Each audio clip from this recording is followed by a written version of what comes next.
जब सहकारिता आंदोलन को सबसे ज्यादा जरूरत थी, तब देश के प्रधानमंत्री जी ने स्वतंत्र सहकारिता मंत्रालय बनाया।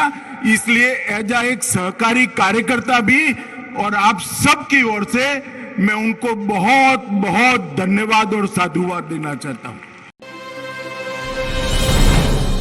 आज मेरी शुरुआत मैं पंडित दीनदयाल जी की जन्म जयंती से करना चाहूंगा, क्योंकि मेरे जैसे कई कार्यकर्ताओं का सहकार में आने की प्रेरणा का मूल स्थान दीनदयाल जी की अंत्योदय की नीति है। गरीब कल्याण और अंत्योदय, उसकी कल्पना सहकारिता के अलावे हो ही नहीं सकती। और देश में सबसे पहले विकास की जब बात होती थी, तब सबसे पहले अंत्योदय की बात जिन्होंने की वो पंडित दीनदयाल जी थे। आज उनका जन्मदिन है। हम मेरे जैसे लाखों करोड़ों कार्यकर्ताओं के लिए ये प्रेरणा प्राप्त करने का दिन है। उसी दिन ये सहकारी सम्मेलन हो रहा है, इसका मुझे बहुत बहुत आनंद है। मित्रों, सबसे पहले आजादी के 75 साल के बाद और ऐसे समय पर जब सहकारिता आंदोलन को सबसे ज्यादा जरूरत थी, तब देश के प्रधानमंत्री जी ने स्वतंत्र सहकारिता मंत्रालय बनाया। इसलिए एज एक सहकारी कार्यकर्ता भी और आप सबकी ओर से मैं उनको बहुत बहुत धन्यवाद और साधुवाद देना चाहता हूं। मेरा आप सभी से अनुरोध है कि अपने अपने स्थान पर खड़े होकर सहकारिता आंदोलन का अनुमोदन जो प्रधानमंत्री जी ने किया है, हम सब इसकी ताली बजाकर स्वागत करें और उनके प्रति धन्यवाद ज्ञापन करें। मैं फिर से एक बार देश भर के करोड़ों सहकारिता के कार्यकर्ताओं के ओर से, सहकारिता की नेताओं की ओर से प्रधानमंत्री जी का धन्यवाद करना चाहता हूं।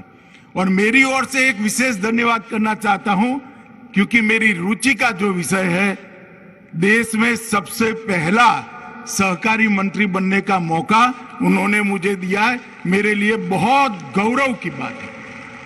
आज यहां जब हम खड़े हैं और एक नई शुरुआत सहकारिता आंदोलन को बल देने की, गति देने की, दिशा देने की शुरू होने जा रही, उस वक्त मैं इतना कहना चाहता हूं कि प्रधानमंत्री जी ने इस मंत्रालय का स्थापना किया है, तब मैं सहकारिता मंत्री के नाते देश भर के सहकारिता के नेताओं को, कार्यकर्ताओं को कहना चाहता हूं कि निग्लेक्शन का टाइम समाप्त हुआ है, प्रायोरिटी का टाइम शुरू हुआ है। आइए सब साथ में रहकर सहकारिता को आगे बढ़ाएं।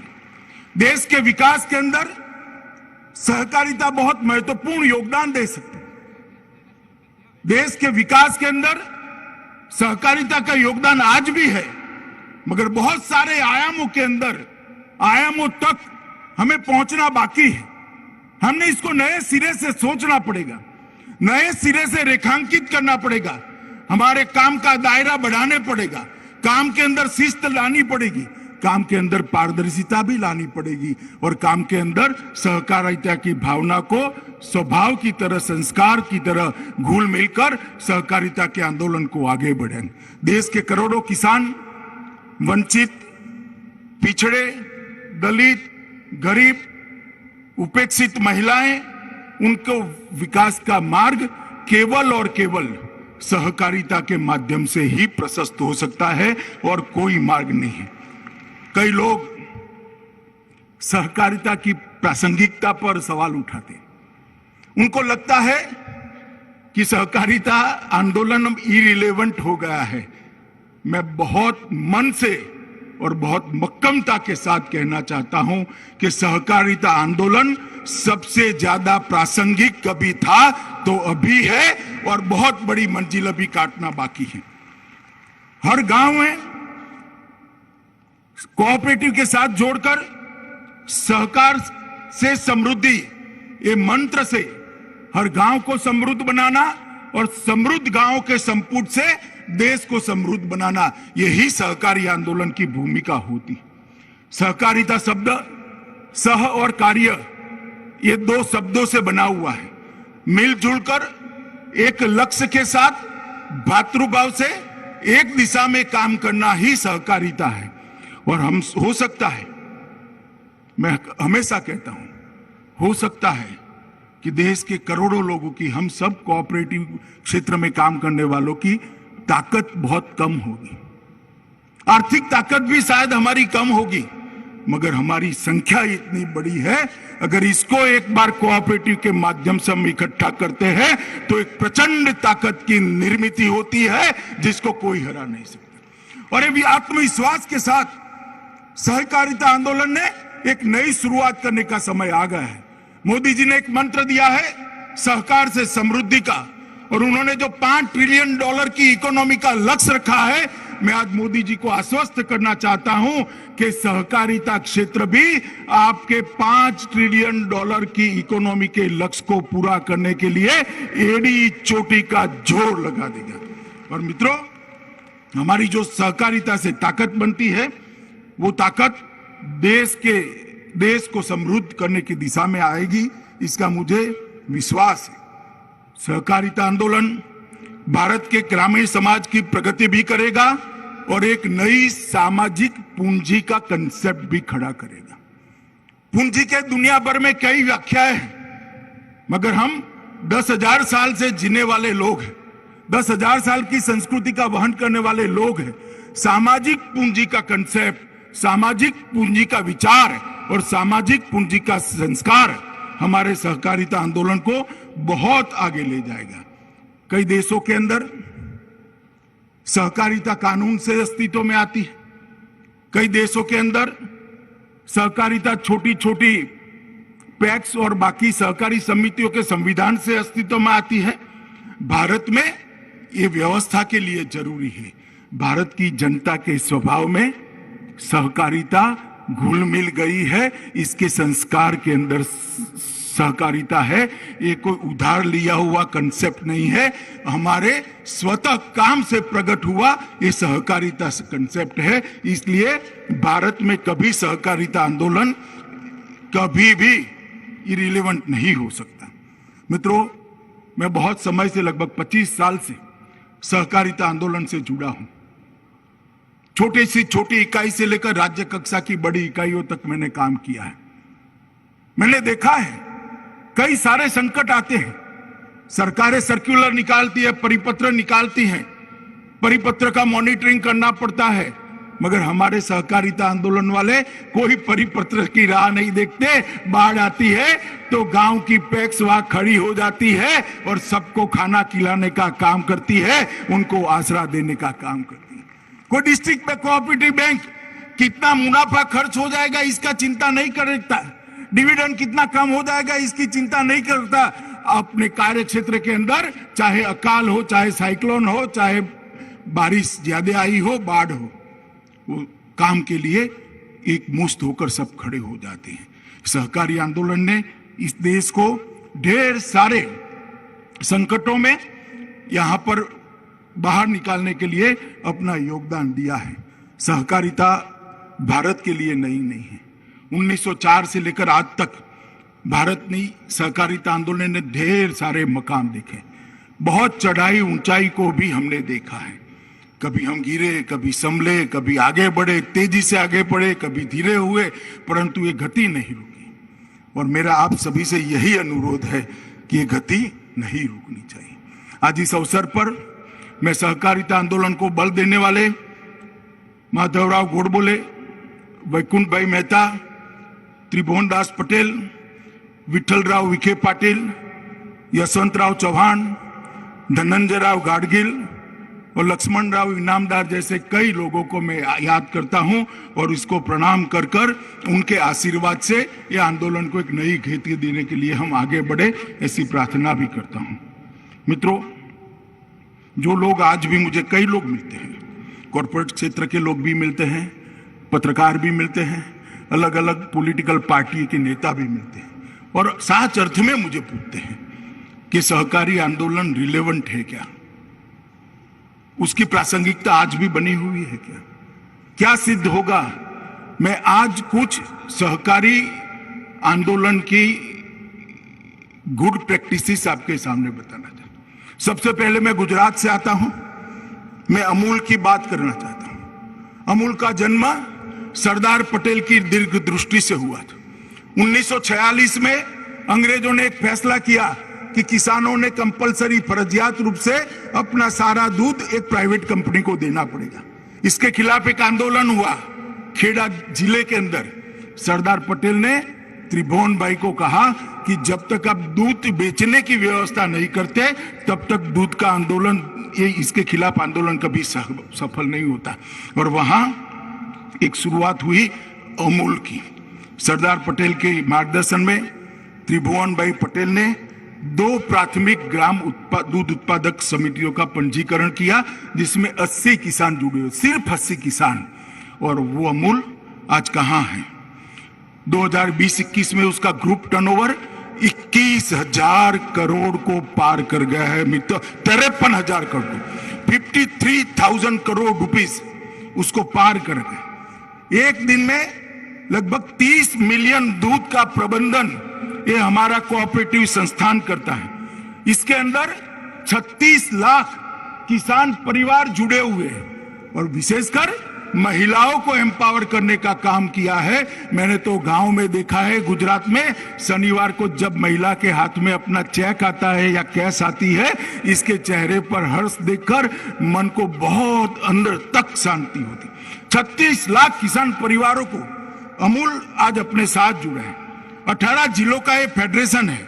87 से ज्यादा डेयरी के मैन्युफैक्चरिंग प्लांट बनाए हैं और उसकी प्रबंधन क्षमता 39 मिलियन तक की प्रबंधन क्षमता आज बनाई। इंस्टॉल कैपेसिटी 39 मिलियन टन दूध को प्रोसेस करने की है। आप कल्पना कर सकते हैं? बड़े से बड़ी कॉरपोरेट डेयरी जो नहीं कर सकती, ये हमारे अमूल ने कर दिखाया है। और मैं मानता हूं यही उदाहरण लेकर हमने आगे बढ़ना चाहिए। लिज्जत पापड़, बहुत कम लोगों को यहां पर भी मालूम होगा, लिज्जत पापड़ कोऑपरेटिव है। 1959 में जसवंतीबेन पोपट नाम की एक गुजराती महिला साहसिक ने 80 बहनों को साथ में रखकर एक कोऑपरेटिव बनाकर पापड़ बनाने की शुरुआत की थी। 2019 में उनका कारोबार 1600 करोड़ से ज्यादा का कारोबार है और 80 करोड़ निर्यात करती है। 45,000 महिलाएं लिज्जत के कोऑपरेटिव आंदोलन से जुड़ी है और ये सक्सेस स्टोरी देश भर की महिलाओं के लिए एक प्रेरणा का स्रोत है। अमूल और लिज्जत दोनों आज सफल है तो देश की महिलाओं का इसके अंदर बहुत बड़ा योगदान है, दूध भरने में भी और पापड़ बनाने भी। इफको जो आज हमारे यजमान हैं, चेयरमैन साहब भी बैठे हैं, एमडी अवस्थी भी बैठे हैं। इफको ने इस देश की हरित क्रांति को एक नई दिशा देने का काम किया है। 1967 में 57 कोऑपरेटिव्स के साथ एक स्पेसिफाइड सोसाइटी बनी और वो बढ़ते बढ़ते बढ़ते आज 36,000 से ज्यादा कोऑपरेटिव को मेंबर बनाकर लगभग 5.5 करोड़ किसानों को उसका लाभांश पहुंचाती है। आप कल्पना कर सकते हैं, एक बहुत बड़ी कंपनी अगर कुछ कमाएगी तो इसका सबसे बड़ा हिस्सा इसके मालिक के पास जाएगा और इनको जो कुछ भी कमाएगी इसका पाई पाई ये 5.5 करोड़ किसानों के घर में जाएगा। इसी को कोऑपरेटिव कहते हैं। आज इफको ने लगभग देश के उर्वरक की पूरी जिम्मेदारी 2-3 और कोऑपरेटिव को साथ में लगकर उठाई और मैं अभिनंदन करना चाहूंगा चेयरमैन साहब और एमडी जी का, अवस्थी का, कि इन्होंने नैनो टेक्नोलॉजी को जमीन पर उतारकर बहुत बड़ा काम किया और इसके माध्यम से मुझे पूरा विश्वास है कि कोऑपरेटिव संस्थाओं के माध्यम से ही आने वाले दिनों में वो दिन दूर नहीं है कि उर्वरक खाद इंपोर्ट करने की जरूरत नहीं पड़ेगी। हम आत्मनिर्भर बनेंगे और हमारा उर्वरक हमारे देश में भी बढ़े। इसी तरह से क्रिप्को भी लगभग 9,500 समितियों का बना हुआ एक संघ है। उसकी मूड़ी, शेयर प्रदत्त मूड़ी लगभग 388 करोड़ है। शेयर धारकों को एक साल में 2118 करोड़ रुपए का लाभांश क्रिप्को ने दिया है। आप इससे कल्पना करिए, ये सब सक्सेस स्टोरी है।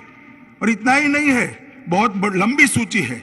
नेफेड है, मैं मणिपुर गया था, रेणु हथकरघा हस्तशिल्प 75 साल से एक लय के साथ वो कोऑपरेटिव में अपना योगदान करता है।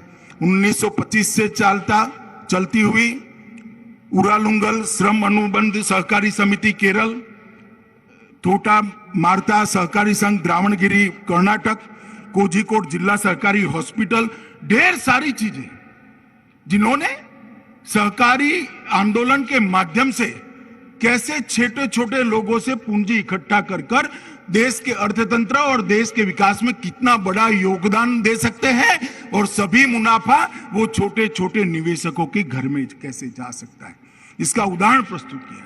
मगर आज लगभग सारे संस्थानों के कर्ता धर्ता यहीं पर है, प्रबंध निर्देशक है, चेयरमैन है, डायरेक्टर्स हैं।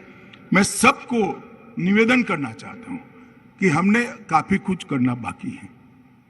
क्या बीज संस्करण में हमारी ये सफल कोऑपरेटिव अपना योगदान नहीं दे सकती है? क्या अच्छे बीज क्यों विदेश से लाने पड़ेंगे? बीज के क्षेत्र में हम आत्मनिर्भर नहीं हो सकते हैं? क्या कोई कोऑपरेटिव चैलेंज एक्सेप्ट कर कर किसानों की उपज को निर्यात करने का ट्रेडिंग हाउस नहीं बन सकती है क्या, जिसके माध्यम से छोटी छोटी मंडियां अपनी उपजों को विदेश में एक्सपोर्ट कर सके? निश्चित बन सकती है। फूड प्रोसेसिंग का दुनिया भर में पूरा बाजार पड़ा है, छोटा किसान नहीं कर पाएगा और किसी को रुचि भी नहीं है, और करेगा तो भी किसान तो वही का वही रह जाएगा। अगर ये हमारे सफल कोऑपरेटिव एक एक क्षेत्र को पकड़कर एक्सपेंशन का काम करे तो मुझे विश्वास है कि 5 साल के अंदर कोई ऐसा क्षेत्र नहीं होगा जहां कोऑपरेटिव की पैठ नहीं होगी। और सहकारिता मंत्रालय इसीलिए बनाया है, कोऑपरेटिव को मजबूत करना है, कोऑपरेटिव का व्याप बढ़ाना है, कोऑपरेटिव के अंदर पारदर्शिता लानी है, कोऑपरेटिव संस्थाओं को मॉडर्नाइज करना है, कंप्यूटराइज करना है, और ये स्पर्धा में टिक जाए, इस प्रकार की स्पर्धा में टिकने वाली सफल कोऑपरेटिव बनाना है। ये सारी चीजों को करने के लिए ही हमने कोऑपरेटिव मंत्रालय प्रधानमंत्री जी ने बनाया है। मित्रों, आज मैं आप लोगों को इसलिए बताना चाहता हूं, आप सब लोग कोऑपरेटिव संस्थाओं से जुड़े हुए लोग हैं, मगर जब तक जामवन ने हनुमान जी को नहीं कहा कि हनुमान जी आप रामेश्वरम से लंका तक समुद्र लांघ सकते हो, उनको विश्वास नहीं था। जब जामवन जी ने कहा कि हनुमान तुम हिम्मत करो, समुद्र तुम लांघ सकते हो, हनुमान जी ने खुद का लगाया और समुद्र लांघ गए।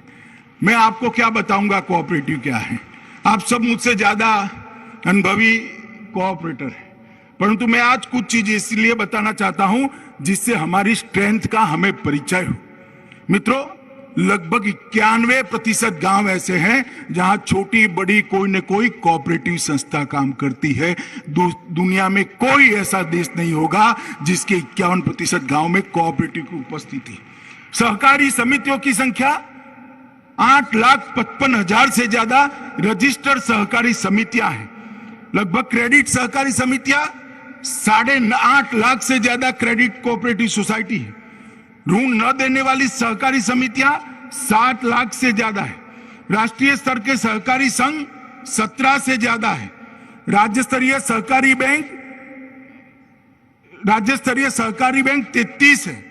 जिला स्तरीय सहकारी बैंक 363 है, और लगभग 95,000 में से 63,000 पैक्स काम कर रहे हैं। एक दृष्टि से देखें तो हर 10वें गांव पर एक पैक्स है। मैं आगे बताऊंगा, ये संतोषजनक स्थिति नहीं है, मगर हर 10वें गांव में एक पैक्स होना दुनिया के सहकारिता के आंकड़ों का जब अभ्यास करते हैं तो अपने आप में एक बहुत बड़ी उपलब्धि है। ये पैक्स ही माध्यम है किसान का कल्याण करने का। ये पैक्स ही माध्यम है सरकार जो कम ऋण से लोन भेजती है किसान के लिए, ऋण का पैसा भेजते है उसको पारदर्शी तरीके से उसके साथ पहुंचाने का। ये पैक्स ही माध्यम है उसको खेती के लिए उपयोगी चीजों को पहुंचाने का। ये पैक्स को मजबूत करना हमारे लक्ष्य होना चाहिए। मैं अंत में पैक्स पर बात करूंगा और प्रतिशत योगदान अगर मैं बताना चाहूं तो कृषि ऋण वितरण का 29%, 29% वो कोऑपरेटिव व्यवस्था से जाता है। उर्वरक वितरण 35% कोऑपरेटिव करता है। उर्वरक का उत्पादन, खाद का उत्पादन वो भी लगभग 30% करता है। चीनी का उत्पादन, देश की कुल चीनी की लागत का उत्पादन 31% कोऑपरेटिव चीनी मिले करती है। तकली स्पिंडल 29%, दूध की खरीदी और उत्पादन 20%, गेहूं की खरीदी 13% कोऑपरेटिव करती है, धान की खरीदी 20% करती है और मछुआरा के क्षेत्र में भी कोऑपरेटिव का योगदान 21% है। मैं इसलिए आंकड़े कहता हूं मित्रों कि एक बहुत मजबूत प्लेटफॉर्म पर आज हम खड़े हैं। अब समय आ गया है कि नए लक्ष्य तय करना और नए लक्ष्यों को सिद्ध करने के लिए आगे बढ़ना। ये प्लेटफॉर्म जो हमारे पुरखों ने, भारत के कोऑपरेटिव आंदोलन के पुरखों ने हमें दिया है, वो प्लेटफॉर्म पर एक मजबूत बहुमंजिला इमारत बनाने का काम यहां हॉल में बैठे हुए और ऑनलाइन जुड़े हुए सभी सहकारी कार्यकर्ता, और इसीलिए मोदी जी ने ये सहकारिता आंदोलन का गति देने के लिए सहकारिता मंत्रालय की रचना की। हमारी सफलता 4 ही चीजों पर निर्भर हो सकती है: संकल्प शक्ति, साफ नियत, परिश्रम और संघ भाव से काम करना।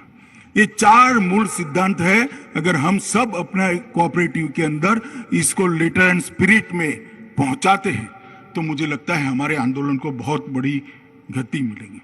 नरेंद्र मोदी जी ने जो सहकारिता मंत्रालय बनाया है उसका उद्देश्य है ग्रामीण क्षेत्र में विकास को पहुंचाने का और ग्रामीण क्षेत्र में भी हर वंचित तक विकास को पहुंचाने की चुनौती को पार करने की जिम्मेदारी सहकारिता मंत्रालय की, और इसका एक स्वदेशी यंत्रणा बनाने की जिम्मेदारी भी सहकारिता मंत्रालय ने। मित्रों, कृषि क्षेत्र में 7 साल में मोदी जी ने आमूलचूर परिवर्तन लाया है। मैं सिर्फ बजटीय आवंटन की बात करना चाहता हूं। 2009-10 में कृषि का बजट 12,000 करोड़ था। मैं फिर से रिपीट करता हूं, 12,000 करोड़। 12,000 करोड़ बहुत बड़ा लगता है, मगर 2020-21 में इस बजट को बढ़ाकर 1,34,499 करोड़ रुपया कृषि का। मैं इसलिए बताता हूं कि कृषि क्षेत्र नरेंद्र मोदी सरकार की प्राथमिकता है, और कृषि क्षेत्र की ये जो प्राथमिकता है उसको उसके लक्ष्यों तक पहुंचाना सहकारिता के बगैर संभव नहीं है। हमने ढेर सारे किसानों को सपोर्ट देने की बात करी।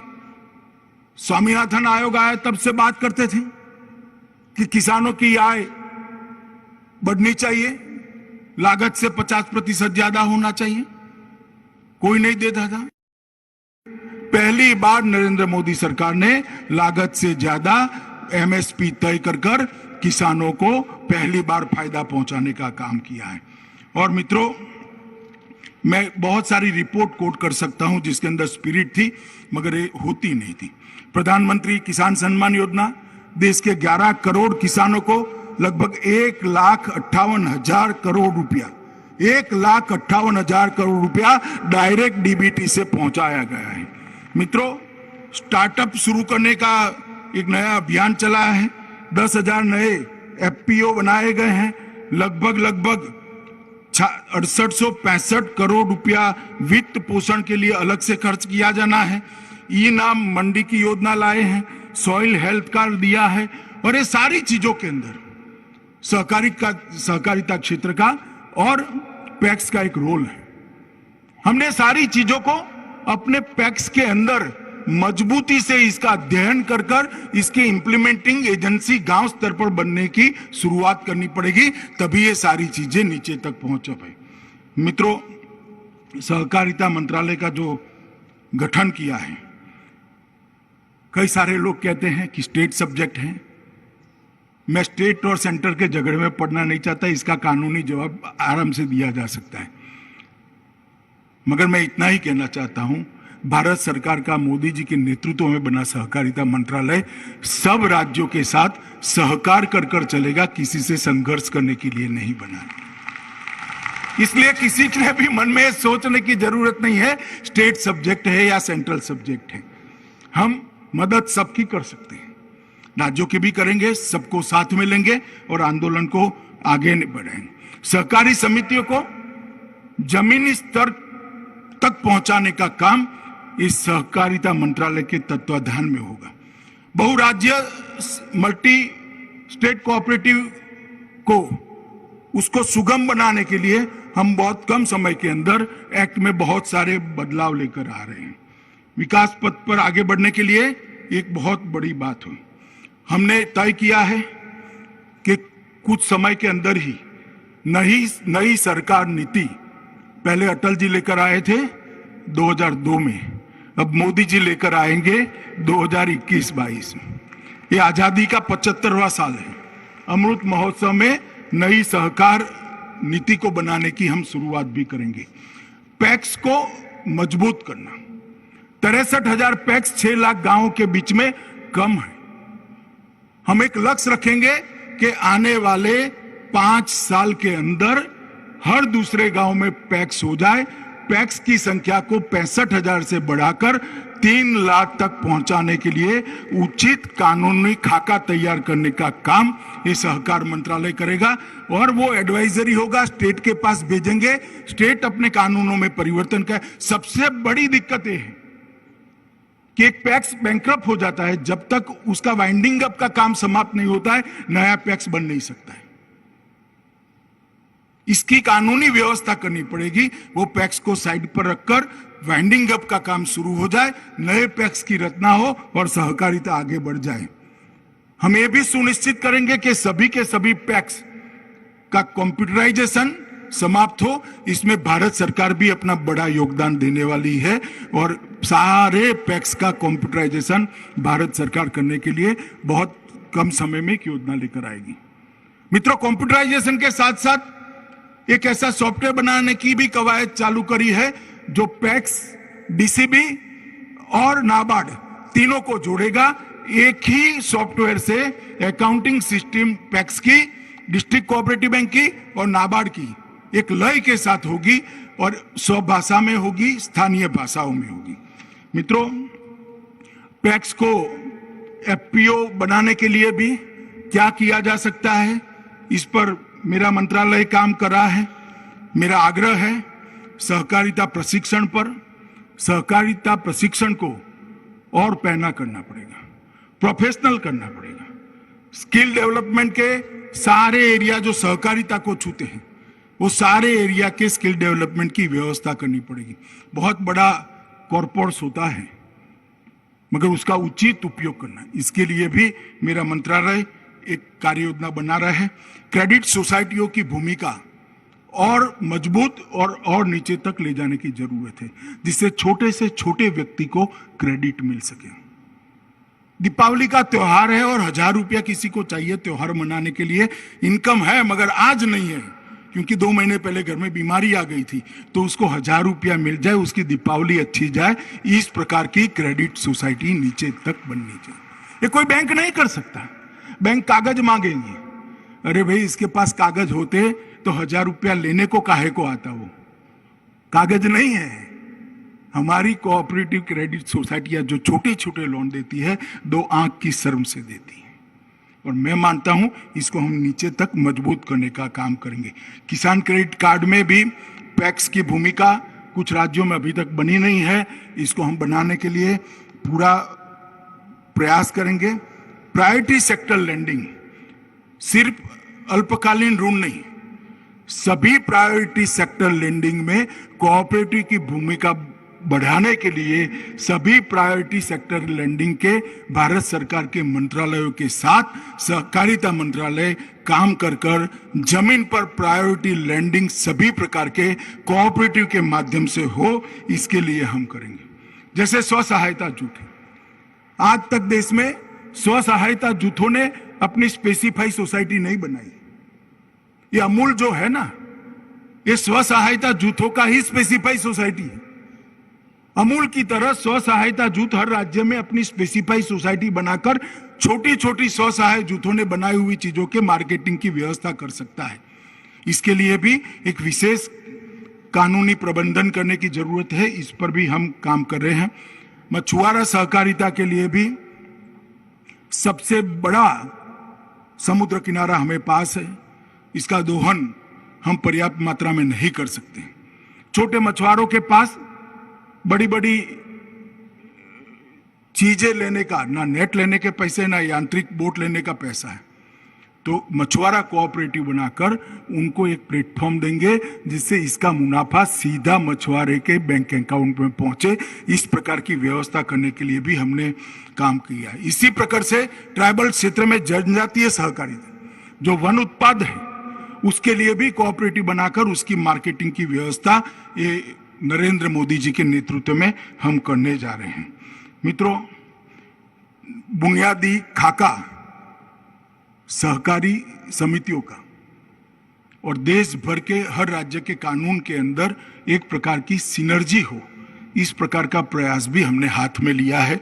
मुझे मालूम नहीं सफलता कितनी मिलेगी, मगर हमारा इरादा नेक है, इसलिए विश्वास है कि इसमें सफलता जरूर मिलेगी और हम जरूर सफल होंगे। मगर आज इतने सारे सहकारिता आंदोलन के दिग्गज नेता आए हैं। उस वक्त ट्रेनिंग, स्किल डेवलपमेंट, पारदर्शिता, पारदर्शी भर्ती प्रक्रिया और पारदर्शी चुनाव प्रक्रिया और खुला सदस्य सभासद बनाने का खुला कार्यक्रम सहकारिता ने संस्थाओं ने करना पड़ेगा। ट्रेनिंग, स्किल डेवलपमेंट, पारदर्शिता, भर्ती में पारदर्शिता और चुनाव के अंदर पारदर्शिता, इसको हमने लाना ही होगा, तब जाकर हम आगे बढ़ पाएंगे, वरना हम भी कालबाह्य हो जाएंगे। और हम सबका ये दायित्व है कि मोदी जी ने इस आंदोलन को गति देने के लिए एक बहुत बड़ा निर्णय किया और मोदी जी के इस निर्णय को सफल बनाने के लिए और सहकारिता आंदोलन को एकदम गति के साथ आगे बढ़ाने के लिए हमने सहकारिता क्षेत्र के अंदर जो आंतरिक परिवर्तन करने की जरूरत है उस पर भी आत्मनिरीक्षण कर बल देना पड़ेगा। मित्रों, सहकारिता कॉमन सर्विस सेंटर की कल्पना भी हमारा मंत्रालय कर रहा है। नेशनल डेटाबेस के लिए भी हमारा मंत्रालय आगे बढ़ रहा है और नेशनल कोऑपरेटिव यूनिवर्सिटी बनाने के लिए भी 4 जगह से दरखास्त मिली है। मुझे लगता है कि ये प्रोफेशनल यूनिवर्सिटी की जगह कोई कोऑपरेटिव संस्थान बड़ा आगे आए तो अच्छा है। एक नेशनल कोऑपरेटिव यूनिवर्सिटी भी बनाने की जरूरत है। कोई अपनी लेकर आए, दरखास्त लेकर आए तो जरूर अच्छा काम हो सकता है। मित्रों, 2-3 लोगों ने, चंद्रभान जी और बाकी सारे लोगों ने कुछ बातें दबे स्वरों में कही है।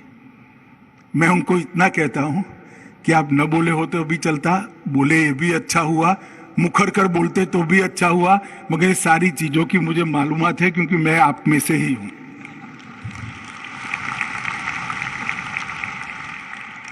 कोऑपरेटिव, अर्बन कोऑपरेटिव बैंक के प्रॉब्लम्स, टैक्सेशन के प्रॉब्लम, भेदभावपूर्ण रवैया, सरकार का पक्षपात, सरकारी कर्मचारियों का पक्षपात, ये सारी चीजों से मैं अवगत हूं। मैं आपको विश्वास दिलाना चाहता हूं, इस क्षेत्र के साथ कोई अन्याय नहीं कर पाएगा, इतना भरोसा है। और इसीलिए मोदी जी ने सहकारिता को प्राथमिकता दी है। इसीलिए आत्मनिर्भर भारत के स्वप्न के अंदर सहकारिता आंदोलन को प्रमुख स्थान दिया है और इसीलिए सहकार से समृद्धि का मंत्र नरेंद्र मोदी जी ने दिया है, क्योंकि हम चाहते हैं कि सम विकास होना चाहिए, विकास सर्वस्पर्शीय होना चाहिए, विकास सर्वसमावेशक होना चाहिए, विकास के मॉडल के अंदर सबको छूने की ताकत होनी चाहिए और विकास का मॉडल सबको समाहित करने की बाहें फैलाकर खड़ा हुआ मॉडल होना चाहिए और वो कोऑपरेटिव के अलावे संभव नहीं है। इसीलिए कोऑपरेटिव मंत्रालय की रचना की गई। चीनों मिलों की भी बहुत सारी समस्याएं हैं। कई जगह हमारे त्रिस्तरीय एग्रीकल्चर फाइनेंस के ढांचे को डिस्टर्ब करने की भी बात हो रही है।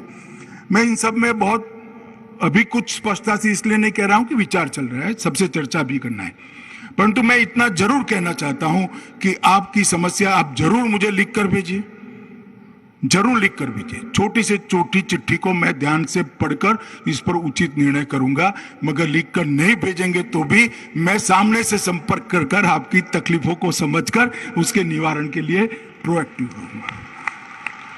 और ये मोदी जी की इच्छा है, देश का प्रधानमंत्री जी का ये मन की इच्छा है कि वो चाहते हैं कि छोटे से छोटे व्यक्ति को विकास की प्रक्रिया में हिस्सेदार बनाना, सहकारिता के माध्यम से हर परिवार को समृद्ध बनाना और हर समृद्ध हुए परिवार के संपुट से देश को समृद्ध बनाना, यही सहकार से समृद्धि के मंत्र का रहस्य है और हमें इसमें जी जान से लगना है। अब मैं यहाँ आया हूँ, मेरा और मेरे साथी मंत्री जी का आपने स्वागत किया, डॉक्टर साहब भी अर्जेंटीना से पधारे हैं यहाँ पर, और मैं उनको विश्वास दिलाना चाहता हूँ कि भारत की सहकारिता क्षेत्र, भारत का सहकारी आंदोलन देश भर में गुड प्रैक्टिसेस साझा करने का, एक्सचेंज करने का एक प्लेटफॉर्म बन सकता है। आप इनिशिएटिव लेकर ऐसी कोई संस्था भारत के अंदर इसका हेडक्वार्टर बनाइए जो दुनिया भर की गुड प्रैक्टिसेस के, कोऑपरेटिव गुड प्रैक्टिसेस के एक्सचेंज का माध्यम बने। हम आपका स्वागत करने के लिए यहाँ पर तैयार हैं और मैं फिर से एक बार कहता हूँ कि प्रधानमंत्री जी के मन की इच्छा है कि सहकारिता के आधार पर भारत की अर्थनीति के विकास का एक नया अध्याय लिखा जाए। मोदी जी के आत्मनिर्भर भारत को के स्वप्न को चरितार्थ करने के लिए सहकारी क्षेत्र ने प्रमुख भूमिका निभानी होगी और सहकारिता को हमने संस्कार बनाना होगा और महत्वपूर्ण भूमिका जो हम निभाएंगे वो आने वाला देश, आने वाली पीढ़ियां भी याद रखेगी, इसका मुझे विश्वास है। आज देश भर से ऑनलाइन आंकड़ा जो संचालिका महोदया ने कहा, लगभग मेरे खड़े होने के पहले 4.25 करोड़ लोग ऑनलाइन जुड़े थे। बहुत सारी समितियां भी जुड़ी है, बहुत सारे डिस्ट्रिक्ट कोऑपरेटिव बैंक जुड़े हैं। मैं सभी सहकारिता आंदोलन के आंदोलनकारियों को बहुत बहुत मन से आप सभी का धन्यवाद करता हूं और विश्वास दिलाता हूं कि नई ऊर्जा के साथ सहकारिता आंदोलन को एक नए प्राण भरने की कवायद जो मोदी जी ने करी है, हम सब साथ में मिलकर इसको सफल बनाएंगे। वंदे मातरम, भारत माता की जय।